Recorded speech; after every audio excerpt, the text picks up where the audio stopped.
یعنی آپ لوگوں نے یہ چیز سنی ہے، یعنی یہ داستانیں ہیں داستانیں ہیں اسطورے، لیکن ہو سکتا ہے، یعنی یہ امکان ہے. یہ آپ نے کوئی سنا ہے کہ ایک شیرین ایک فرحات، شیرین فرحات کا قصہ آپ دوستوں نے کسی کے کانوں پہ پڑھا ہے؟ ایک مشہور چیز ہے، قصہ ہے، بہت ساری ثقافتوں میں مشہور ہے کہ ایک آدمی تھا، اس نے چاہا کہ اس خاتون کے ساتھ اس کی زندگی بسے، تو خاتون نے شرط لگا دی. بادشاہ کی بیٹی تھی یا جیسے بھی تھی، باہر ظاہراً ایسے ہی تھا کہ کوئی، تو اس نے شرط لگا دی کہ بھائی یہ پہاڑ سے آپ جو ہے نا پانی کی نہر جو ہے وہ اس پہاڑ سے، پرلی طرف دریا تھا، ادھر سے نہر پانی کی اس پہاڑ سے گزار کے لے آئیں گے ادھر ہمارے گھر تک، تو پھر آپ کا ہمارا رشتہ جڑے گا. تو اس نے شروع کر دیا، اپنا ہتھوڑا گینتی یہ وہ لے کے ادھر سے شروع کر دیا. چھوٹا پہاڑ نہیں تھا، اچھا خاصا پہاڑ تھا. لگا رہا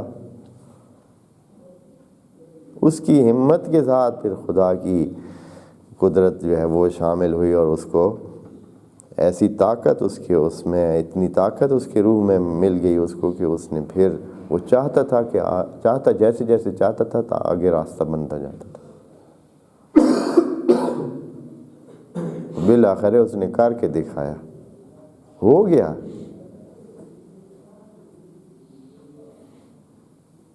کتنے ایسے کام ہوئے پڑے ہیں دنیا میں جو نا باور کردنی ہے، یعنی اصلا بندے کو لگتا ہے کہ یہ تو ہو ہی نہیں سکتا، لیکن ہوا ہے. وہی کام جو نہیں ہونے والا تھا ہوا ہے.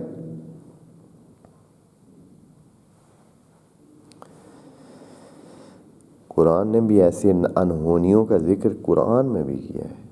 جناب ابراہیم کو دیر سے جب بچہ ملا تو اس کی بیوی نے بھی پیٹ لیا. یہ کیسے ہو سکتا ہے؟ تو خدا کریم نے کہا اتعجبین من امر اللہ، بندے خدا اللہ کے اس سے تم عجب کر رہی ہو، تعجب کر رہی ہو. جناب زکریا نے مانگا، ڈٹا رہا، خدا کریم نے کہا ملے گا تمہیں بیٹا. تو پھر اس کو خیال آیا کہ یار یہ اللہ نے کہہ دیا، وہ ہوگا کیسے؟ جو میری بیوی ہے وہ تو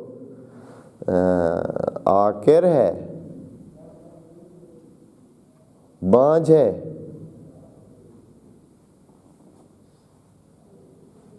خدا کریم نے کہا کہ یہ ہوگا، تجھے بھی تو بنایا ہے. فرق نہیں ہے اللہ کے، بس ہمت چاہیے، یعنی وہ مانگنا چاہیے. آپ مانگیں، یہ کہ کس طرح ہوگا یہ چھوڑیں، اللہ پر اتنا ٹرسٹ کریں.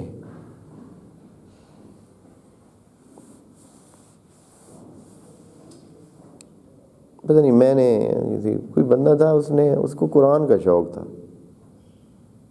ان پڑھ، بالکل ان پڑھ، عمر بھی گزر چکی ہے، اب اس کو قرآن کا شوق ہو گیا. پتہ نہیں اس نے پھر اتنی ہمت کی، کوشش کی، یہ کہ ایسے تو نہیں ہو سکتا، مشکل ہے.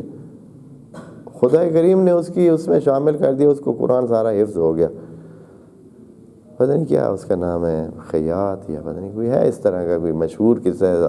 ذاکرین اور علماء سٹیجوں پہ بہت پڑھتے رہتے ہیں. خود ہی اس کو ایسے قرآن پورا حفظ ہو گیا.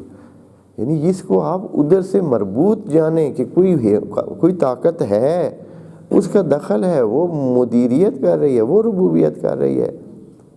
ہمیں جو چیز اس نے کہی ہے وہ یہ ہے کہ آپ کم من فئۃ قلیلۃ غلبت فئۃ کثیرۃ کے اصول کو مان لیں.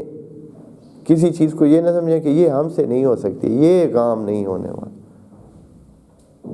بہت بڑے بڑے کام، اگر آپ جیسے علماء بڑے دوسرے تیسرے جب ہندوستان میں تھے قائد اعظم اور یہ لوگ جب یہ کوشش کر رہے تھے کہ دوسرا ملک بنے تو یہ لوگ ہنستے تھے،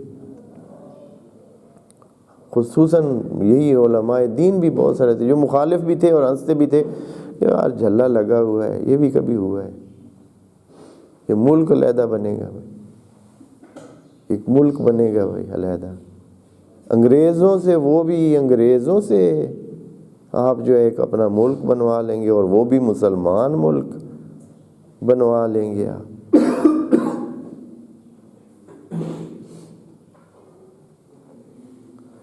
وہ اقبال نے تب بھی ایک شعر کہا ہے، اسی لیے اس سے ضمن میں نہیں لیکن ویسے جوانوں کی ہمت کے لیے، لڑا دے ممولے کو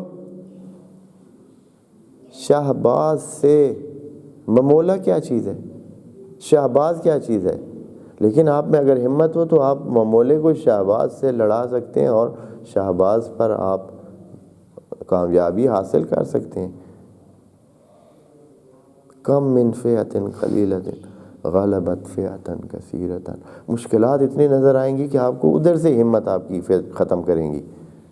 زندگی بھری ہوئی ہے مشکلات سے، لیکن خدا کریم کا فارمولہ یہ ہے، کم من فئۃ قلیلۃ غلبت فئۃ کثیرۃ۔ اور یہ آیت، یہ ٹکڑا قرآن میں کئی بار آیا ہوا ہے، صرف اس ایک جگہ نہیں، کتنی جگہ آیا ہوا۔ کم من فئۃ قلیلۃ غلبت فئۃ کثیرۃ۔